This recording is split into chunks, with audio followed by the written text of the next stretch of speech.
I think it's a good idea to have, you know, maybe if we have cards for people who want to have, and you can even say, I do it many times at the beginning of the meeting, anyone who would like to speak, if you would bring your card up to me, you know, I'll make sure we get it in order.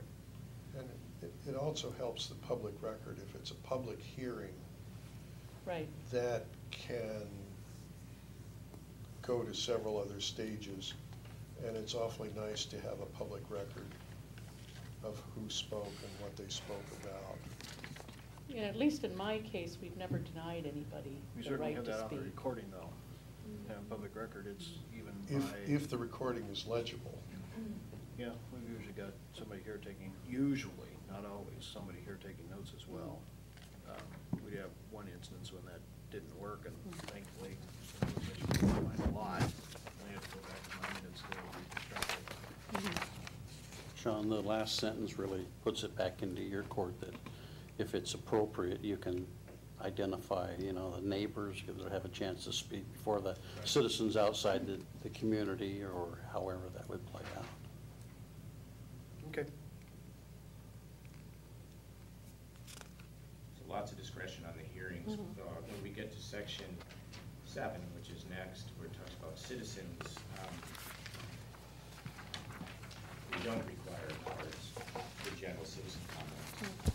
There are communities that do it, but you know, if somebody slips in a little bit after the meeting started and came to address the council, my past experience, they were never preempted from doing so.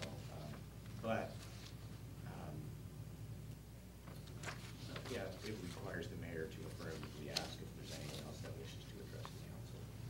We're a little more informal with that, but it seems okay.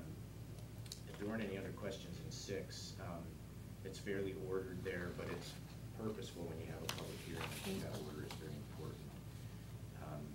Because I think someone mentioned, you're creating a record potentially that could find itself into a higher venue, and it's important for that to be pretty locked in. Section 7. Dave, just briefly, I know that on number 3, 6.3, number 3, you made the comment when on the Arizona law thing that night everybody showed up that there would be no signs, and is that considered a demonstration? Yes. Would be to me. Okay.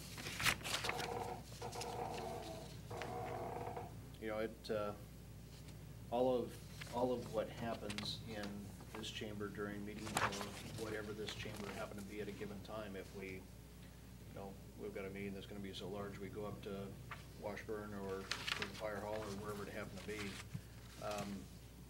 You know, those things, and you'll note it when I, you know, cut off food in chambers, all that kind of stuff during meetings. You know, I still go back to, I think, a session I sat in with Dan Evans when he was a sitting U.S. Senator, and we were sitting in a little podunk meeting room up in Skamania County somewhere, and he said, for the duration of this hearing, this is a United States Senate hearing, and we'll adhere to everything that we do in Senate chambers, everything else, and this is, it's decorum, it's decorum, it's decorum, it's decorum. So, yeah.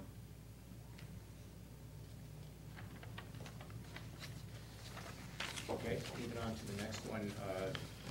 This talks about duties and privileges of citizens. Certainly it talks about the opportunity that we provide for citizens' comment, and then provides some order to that. It talks about the 3 minutes or other limits that the chair of council might specify.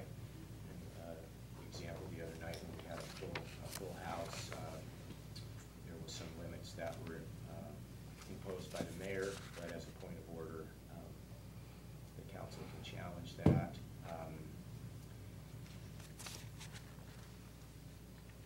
Talks about identifying yourself, but overall provides for access to the council, which I think is healthy and what you want to do.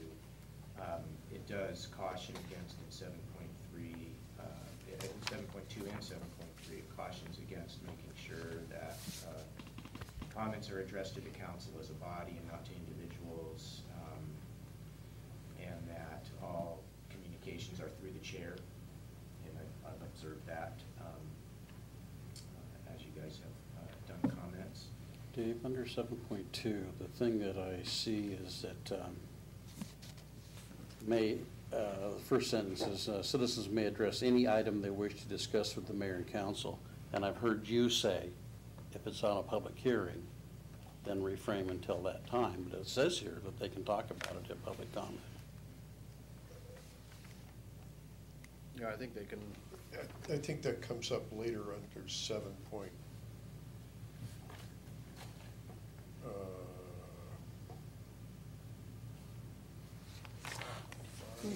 even when I say other than Well, public hearing. if Harvey wants an extra 3 minutes, he gets it.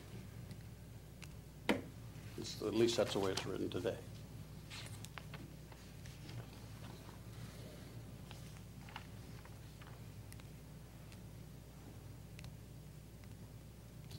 Would that be, would Roberts or anything else preclude the fact that if you say it that way, that that's how it has to be done? In other words, if it's a public hearing item, you don't get 3 minutes in public comment. I mean, it's something we should change if that's the case.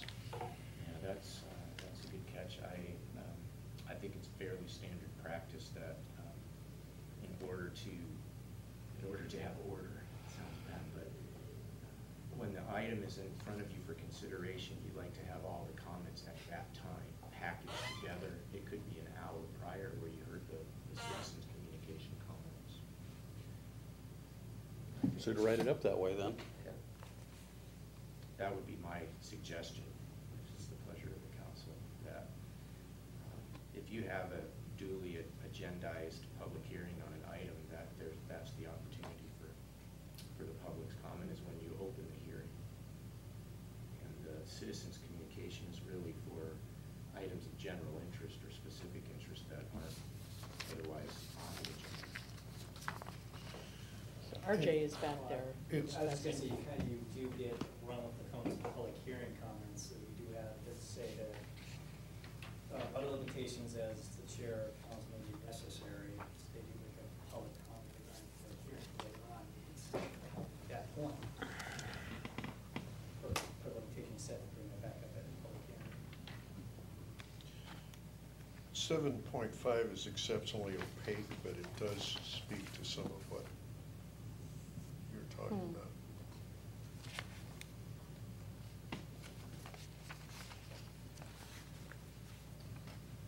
Yeah, a little bit. I think the cleanest thing to do would be right there in 7.2 in the first sentence, to say may address any item not scheduled for a public hearing that evening.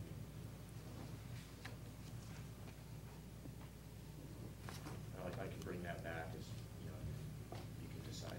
Yeah, I'm just asking the question. It just seems like you're allowing it, and then, That's practice. I think that's been practice here for years, is to do that, right?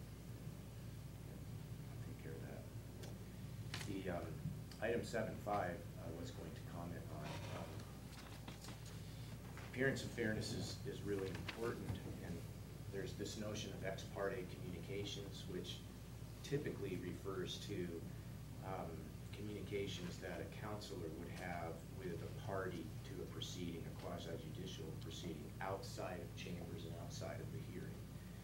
And you should report, I received